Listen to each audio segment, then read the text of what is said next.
Florence pour le Puy du Fou. Florence est avec nous, bonjour. Oui, bonjour. Vous étiez au Puy du Fou ce week-end? Oui, nous y avons passé 2 jours, donc dans le parc le vendredi soir à la Ciné-Scénie, et samedi aussi dans le parc. Alors, comment c'était, dites-moi? Eh ben, écoutez, moi je tiens à dire que tout ce qui est annoncé est en partie fausse.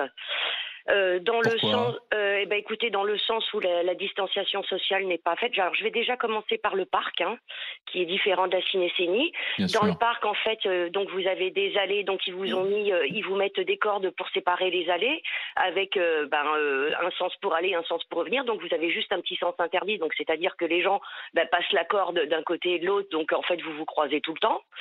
Après, au niveau des spectacles dans le parc, il n'y a aucun siège de disponible. Enfin, vous n'avez pas 1 mètre. On est collés les uns aux autres. On vous demande jamais parce que de toute façon, les spectacles sont pleins. Donc de toute façon, vous pouvez même pas laisser la place d'1 mètre entre chaque famille. C'est-à-dire les petits spectacles, les spectacles du quotidien au sein du parc.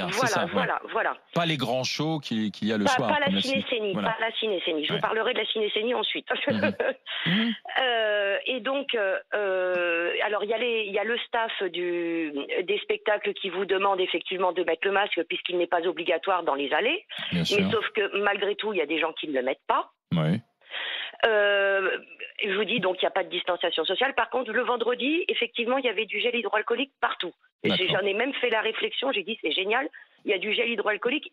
Excusez-moi, mais même dans les toilettes, en plus du lave-main. Si je vous écoute, finalement, vous, simplement, en tant que client, vous n'étiez pas spécialement rassuré, ou alors vous étiez plutôt étonné, quoi, c'est ça? En fait, si vous voulez, j'y étais avec ma maman qui est une personne à risque. Donc, si vous voulez, avant, parce que moi, ma réservation, je l'avais faite au mois de décembre. Donc, je suis retournée sur leur site pour m'assurer de leurs conditions, si vous voulez. Parce que je vais pas faire prendre des risques à ma maman, surtout que j'avais prévu, je crois, une 50aine de masques pour la journée pour pouvoir les changer. J'avais ma bouteille à moi de gel hydroalcoolique, j'avais des lingettes aussi. Enfin, vraiment, on avait, nous de notre côté, on s'était dit, pour justement éviter tout ça, on va prendre nos précautions à nous. Ouais. Mais en même temps, on nous dit qu'en plein air, on a beaucoup moins de risques, Florence. Oui, soit, mais quand vous vous touchez avec les gens, quand vous vous croisez, vous vous touchez, vous sortez des spectacles, tout le monde, vous le disiez de toute façon tout à l'heure, vous vous touchez.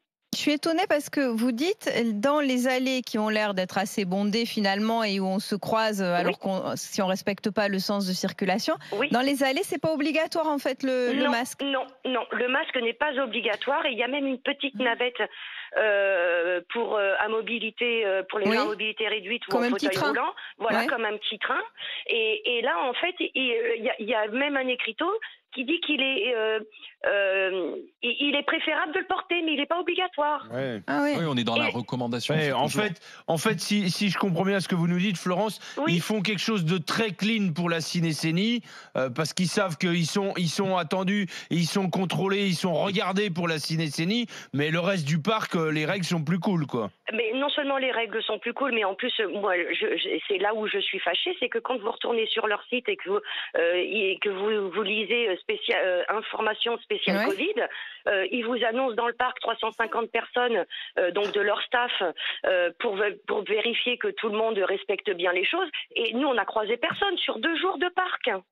On n'a croisé personne pour dire aux gens mettez votre masque ou respectez les distanciations. Ou pour certains spectacles, nous samedi on a fait 2 heures de queue pour voir un spectacle. Et vous étiez comment? Les uns à côté des autres. Touche. Masqués? Alors nous oui forcément, mais certaines personnes non, puisque c'était dans les allées. C'est pas obligatoire. Oui, bien sûr. Donc voilà, c'est en ça où je suis furieuse, parce qu'ils vous annoncent des choses et en fait, c'est pas ce qui se passe dans la réalité. Florence, merci de ce témoignage, merci d'avoir été avec nous. Je vous en prie, mais c'est surtout aussi pour la Ciné-Scénie, il y a quand même des choses à redire aussi. Ah bon, lesquelles? Ah bon, allez-y. Sur la Ciné-Scénie, par exemple, effectivement, vous avez le droit qu'à 5000 personnes. Donc déjà, nous, à l'entrée, on nous a jamais proposé de gel hydroalcoolique, mais jamais avant d'aller s'installer. Nulle part on en a vu et nulle part on nous en a proposé. Et en fait, donc comme il vous faut rentrer 1 heure avant le spectacle, donc vous êtes assis à votre place qui vous avait été attribuée lors de votre réservation, et c'est seulement 10 minutes avant le début du spectacle, qu'on vous dit bon ben maintenant vous pouvez vous distancer de 1 mètre puisqu'il y a des places libres. Ah oui. Donc ça veut dire que pendant 50 minutes, vous êtes assis les uns à côté des autres. Et avec l'obligation du masque à ce moment-là ou pas? Alors là, quand même, oui, l'obligation du masque est là. Quand même. Il y a au moins ça, l'obligation du masque. Mais par contre, je vous dis, à nous, on nous a pas proposé de gel hydroalcoolique. Et je vous dis, pendant 50 minutes, vous êtes assis à côté d'autres familles. Oui. Et c'est seulement 10 minutes avant le début du spectacle qu'on vous dit, bah, maintenant, vous pouvez vous disperser. Florence, merci de ce témoignage qui nous a aidé à mieux comprendre. Merci Florence.